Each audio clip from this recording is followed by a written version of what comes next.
Hello, my name is Amira Chowdhury and this is my colleague Laura Clausen, and we believe the UK should terminate its membership of the EU because the UK needs to regain parliamentary sovereignty in order to put UK citizens in the best position as possible and reconnect with the voters. My argument will be based on four things: the benefits from terminating EU membership, supremacy of EU law, and how that undermines parliamentary sovereignty, and the power and control of the EU, and finally, the limited impact that the EU has had so far. I will now start with my first points, which are the benefits from terminating from the EU membership. Firstly, the UK would have more financial freedom and capacity to spend on resources for the UK citizens, which is now currently being spent on EU membership. 13.3 billion is the total raised from the UK. This includes money raised in duties within the UK and passed on to the EU. The UK receives a 25% fee of 870 billion for this. Within that, 11.3 billion is the UK's national contribution, which is largely based on the size of our economy. This means the more our economy expands and grows, the more that we are paying out to the EU, which is clearly putting us at a financial disadvantage. However, this money could be used elsewhere to fund more resources for the UK citizens. So money that is being spent on membership to the EU can be spent elsewhere, such as the NHS. It has become a hamper in terms of economic progress, as we essentially support other countries whilst we continue to struggle economically, which is at a price that the UK can no longer recklessly afford. We are fully competent to put forward policies that other member states may disagree with. Therefore, this provides us with far more flexibility. And that concludes my arguments. Thank you for listening.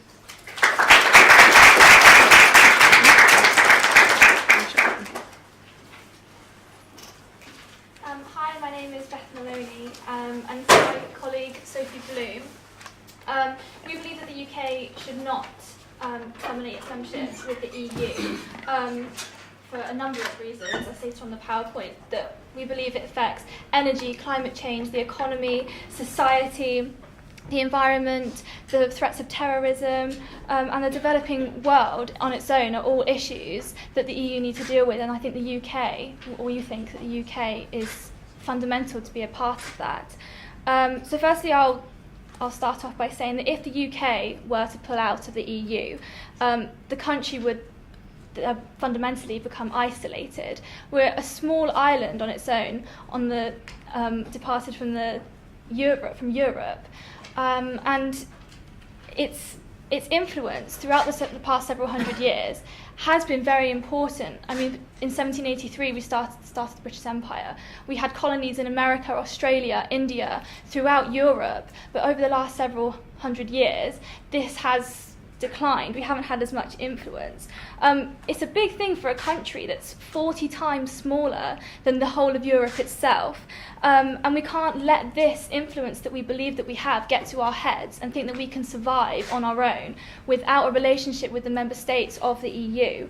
The former Prime Minister of Belgium, Herman Van Rompuy, he once said when he was Prime Minister that the age of the nation state is over and the idea that countries can stand alone now is an illusion and it's a lie. So that if we were to depart from the EU, we'd cut ourselves off from a market of 500 million people, generating £10 trillion. It doesn't take a rocket scientist to realise this is a lot of money. And as Amira has said, that the UK do contribute a lot to that income. But if the UK are to leave the EU, then surely this is going to create conflict between the member states. We're going to affect our relationships. They're not going to be happy. And the UK, according to the BBC's most recent poll, is actually on course to overtake Germany as one of Europe's biggest economies. And it would not make sense to withdraw from the EU now. He also continued to say it would be a terrible irony if Britain opts out. Obviously, recently we've had the Scottish referendum where Scotland wanted to become independent. If we were to depart from the EU, surely that's undermining all the reasons why England said that Scotland should not depart. They were worried about Scotland being on their own, how they would create relationships with other countries. So, in conclusion, it is undoubtedly possible, in theory, to make a rational and reasonable judgment that the UK should stay in the EU. Thank you very much.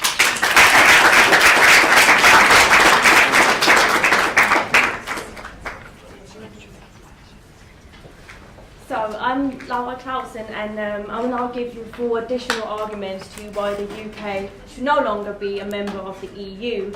And these arguments will be of inefficient policies, immigration and overcrowding, the problem with the euro, and that leaving the EU would not necessarily mean to lose the important global role of the UK.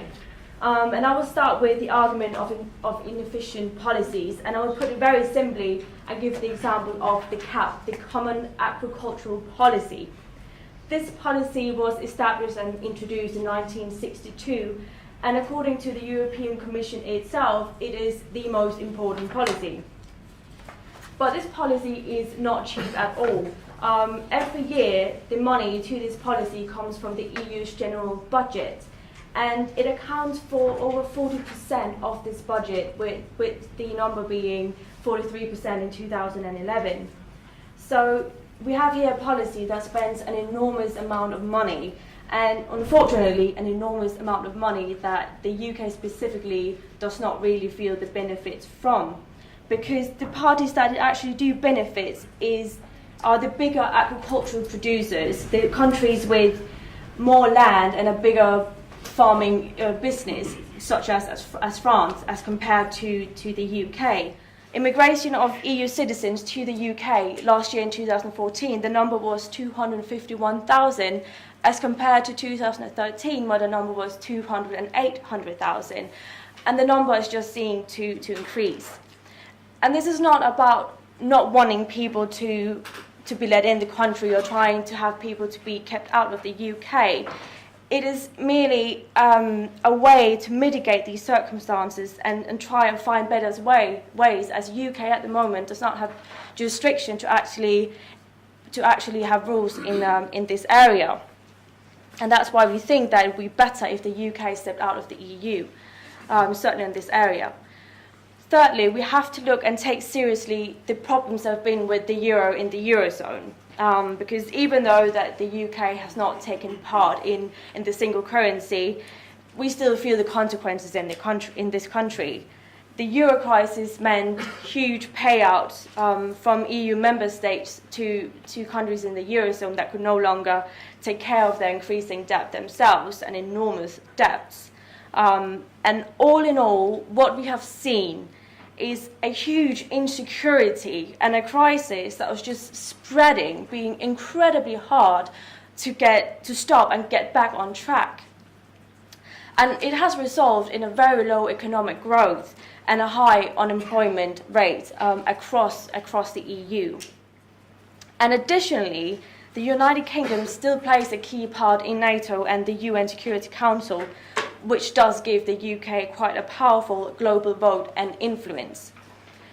So the UK does not need the common foreign and security policy to be noticed as a serious player in international communities. So that's why we are. So why should you limit yourself by being in the EU when you can kind of have it all, but by not being in the EU? And that's why we think that the UK needs to regain the parliamentary sovereignty in order to be able to put the UK citizens in the best position possible and reconnect with the UK voters. Thank you.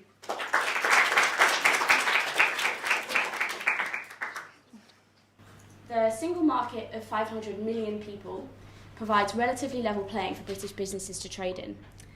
This enables free trade in terms of absence of customs, duties, and a common set of rules for businesses so that they don't have to comply with 27 different regulations. Now, there was a 2007 European Commission study of the single market. It found that 2.75 million jobs were created between the introduction of the single market, and that's just between 1992 and 2006. You can imagine it's boomed even more since then.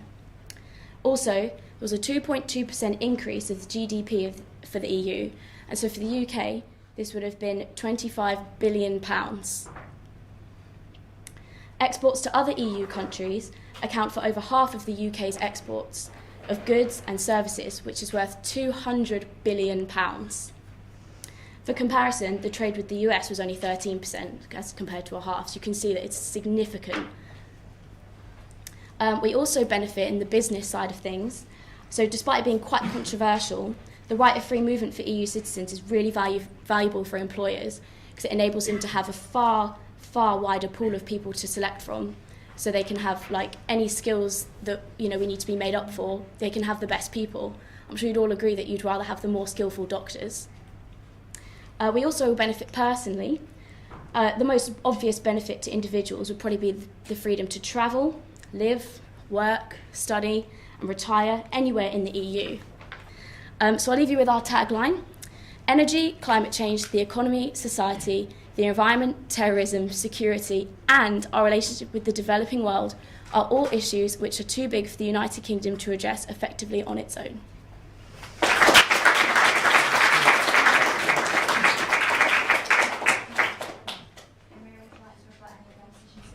Yes, Beth, you talked about national security and how EU provides us for national security. But what about national identity? Change is not always a bad thing, and I think people do forget that because we are so used to being part of the EU, but people forget that we were not always a part of the EU.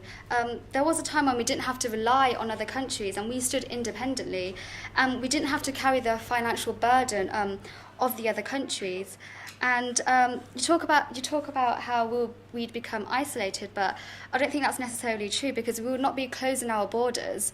Just because we leave the EU doesn't mean we don't want to welcome people from other countries. We welcome them. In fact, migration is good for us in a sense because we have those skills and that we can put into our labour and produce more goods, and we will not become isolated. There is no illusion. And you talk about UKIP, the UKIP party, and how they'd come to power and with their extreme viewpoints, but that's not necessarily true because just because we leave the EU, which is one of the points that the UKIP agree with, amongst others, it doesn't mean that we would be taking on other policies that the UKIP have laid out.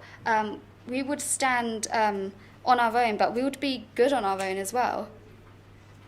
Yeah, sorry.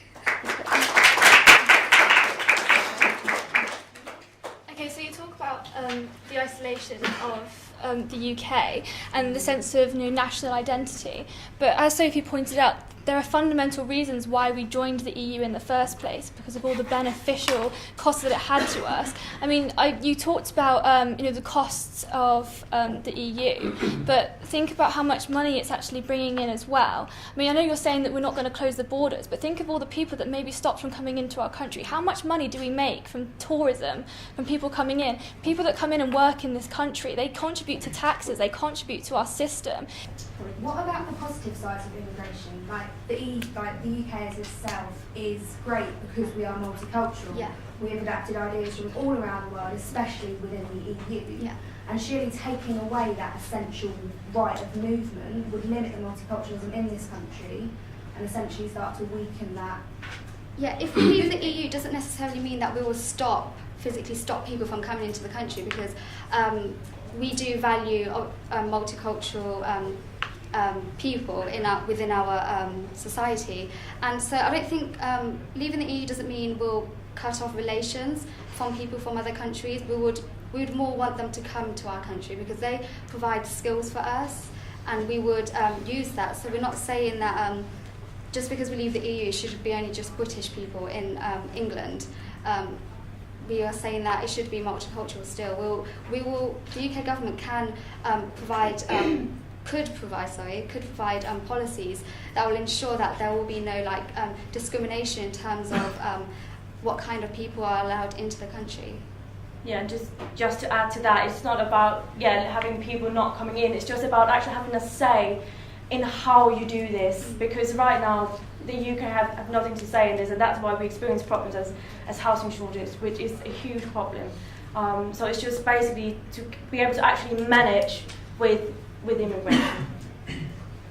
6% of primary legislation in the UK and a total of 13.2% of secondary legislation is in fact derived from the EU. Would you say that 6% is too much? So that isn't a lot, as you can see, but it's more about how it's put into practice. say if our law does conflict with one of the 6% of the legislation that there is, EU law will still preside over our law, and they'll always overrule whatever we have. So that 6% is still quite strong, because they still have that ultimate authority, and they have that, and they are able to overrule on our legislation despite the fact that it is a small amount. It costs every resident in the UK 37 pence for membership of the EU, but the benefit is £3.35 per day to every resident. Would you be able to explain why you think the cost versus the benefits? Why do you think it costs us too much? You can't see from those numbers how it benefits and who it benefits.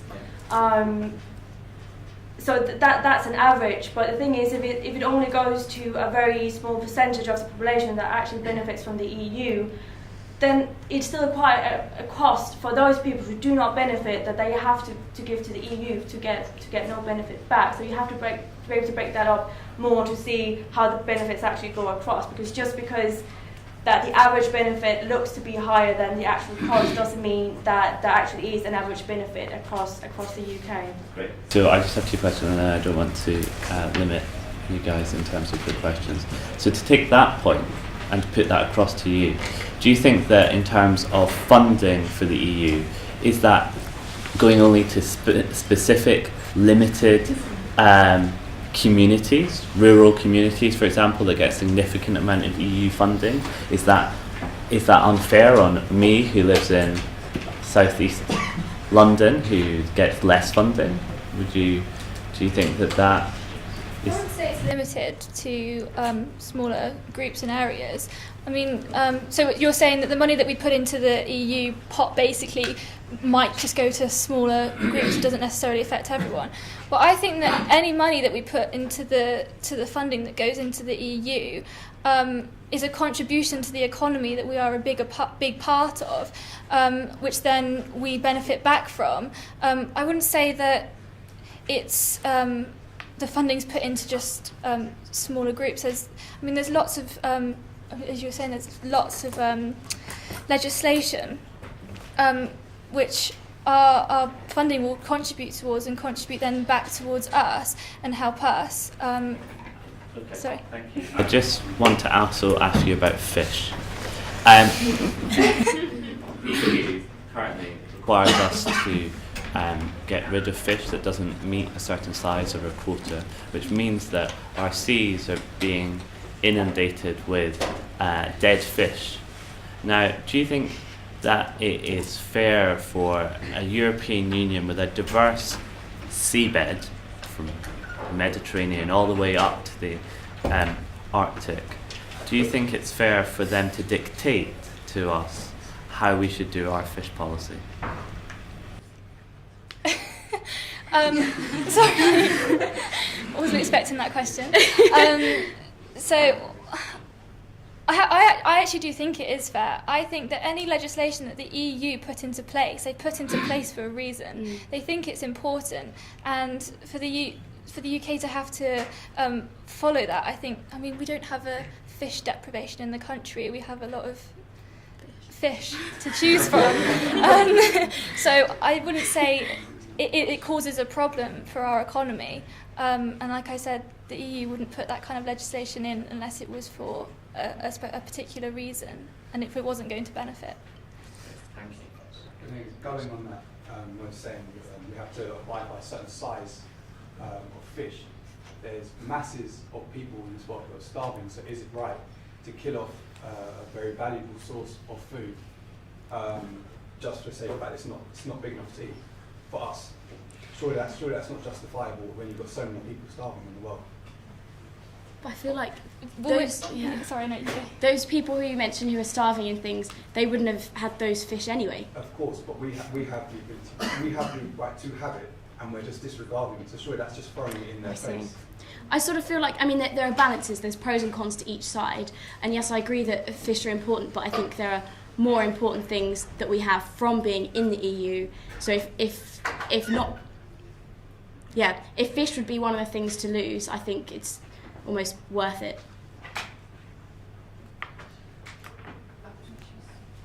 Yeah, I have one question only, and it's not about fish. If I may.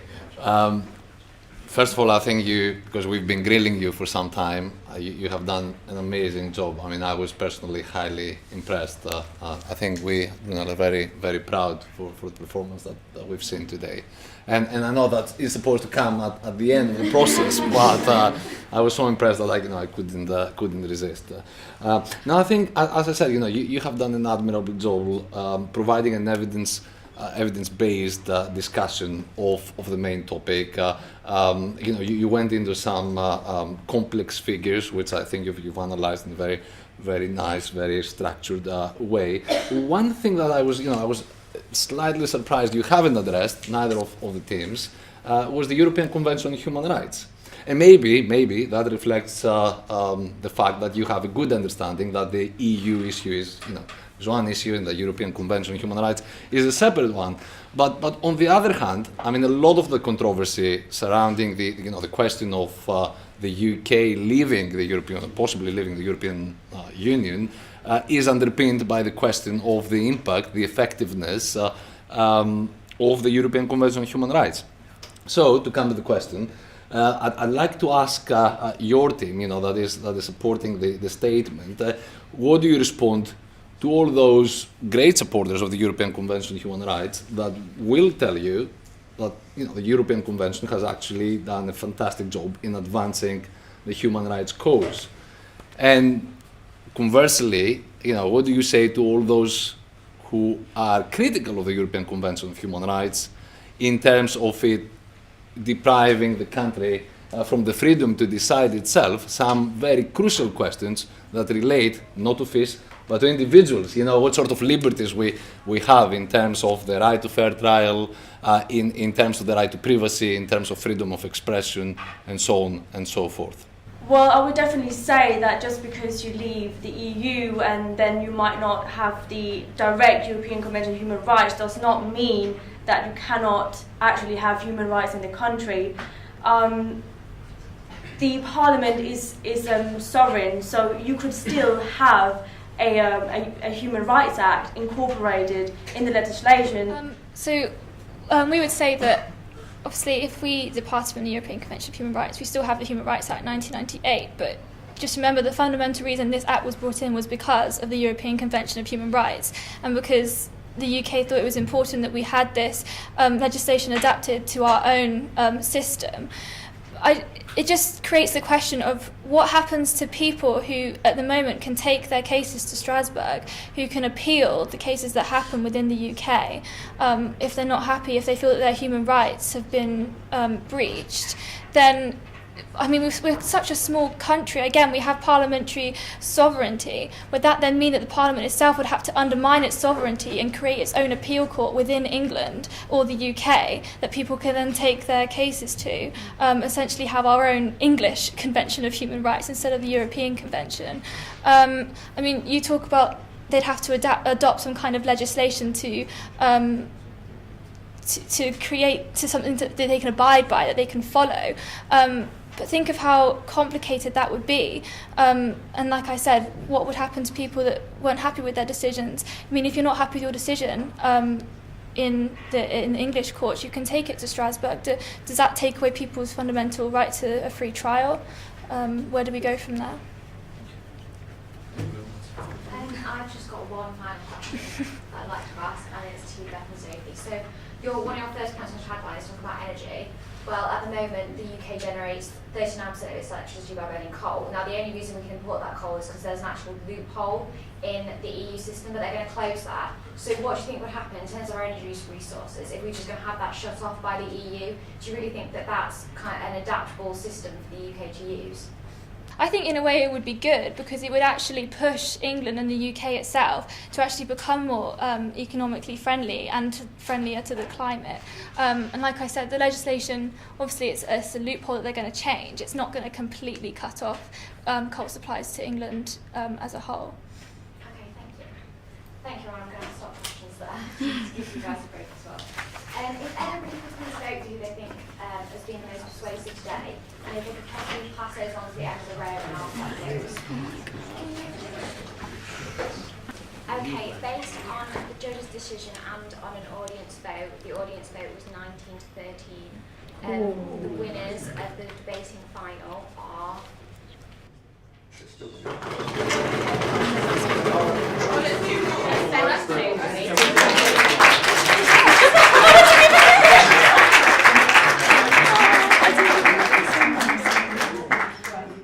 I'd like to invite Sharon up to give some feedback and also to talk to you about possible prizes. So first of all, it's actually great to come to a lecture theatre and for it to be relatively full. So I think that it's worth us acknowledging Erica's organisational skills. I think in terms of the debate overall, we felt that it was clear on both sides that there were, and we've just made some brief notes, that the supporting side, in terms of your structure, so this side of the debate, you made very clear introductions with 3 points and then structuring it. So a textbook example of doing that, so you're over there. For this side, we felt that in terms there was passion, there was flow, and during the rebuttal, which is a very difficult thing to manage and was quite intense here, you did well to work as a team, so that really comes through. And there are individual comments and feedbacks that I have. So some really great effort and well done on getting to this final. I know it was hotly contested from the feedback that I received. As I mentioned, I'm from the Honourable Society of the Inner Temple. We are one of the 4 Inns of Court, and you have to join an Inn of Court to become a barrister. The barrister profession is very much about adversarial pursuit and advocacy and public speaking. So skills like this will stand you in good stead in the future for all of those who took part in the debating series, and we look forward to supporting you again.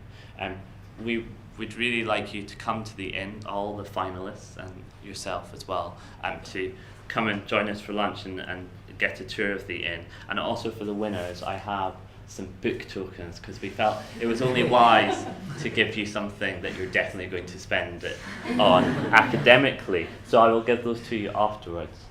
But thank you again for inviting us on and for such an interesting debate at such a political point, I think, in UK discourse as well. So let's just congratulate everybody else, and then you can tell us where we're going.